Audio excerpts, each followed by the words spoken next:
Yesterday, the new cases of infection was 1,426. Today alone, 1,111. The number is quite striking, 1111 new cases from Singapore just today alone. And about a few hours ago, we could see how Prime Minister Lee Hsien Loong came to have address to the whole nation as well in Singapore, and he extended circuit breaker, which means all the restrictions will have to be maintained until the 1st of June. That's a major extension because previous plan was to remain all the extension until 4th of May, but right now it has been extended until 1st of June. Kun Thepchai. Yes, some of these so-called circuit breaker measures include the closing down of hotspots, such as popular wet markets and dormitories for foreign workers. So these are areas which are believed to have caused the widespread infection among the Singaporeans. And as we have been reporting that the majority of those infected are migrant workers who tend to live in cramped dormitories and sharing utensils, sharing things together, and of course, exposing each other to the virus.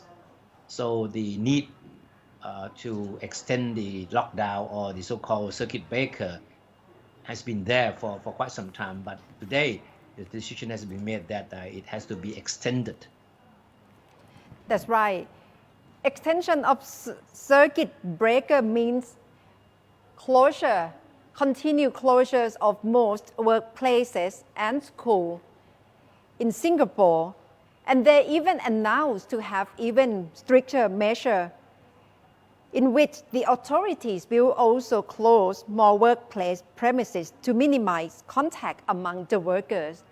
And these days, if you are in Singapore, you are told that if you want to go out shopping, you should go alone to buy food or necessities.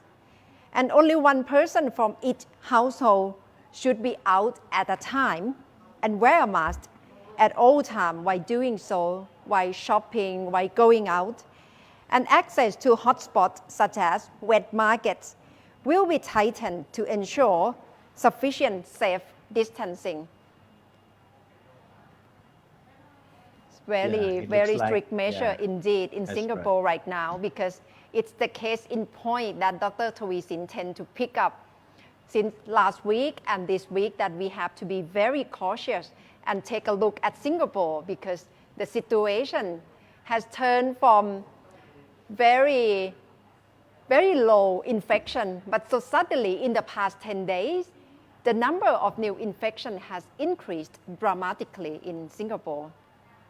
Yeah, Dr. Taweesin, the spokesman of the anti-COVID-19 Center, often mentions Singapore as a reminder to the Thai people who are clamoring for a relaxation of the restrictions on the movement of people. Of course, we know that for at one stage, the infection rate in Singapore, declined, and then there was a kind of a easing of the measures, but all of a sudden there was a recurrence of the infections, and that's why the stringent measures that were once relaxed were once again strengthened. And according to Simon Tay, the chairman of Singapore Institute, yesterday when we interviewed him, he said it's because Singapore has done so much testing. That's why they have discovered many more infections like what we have seen in the past 2 days.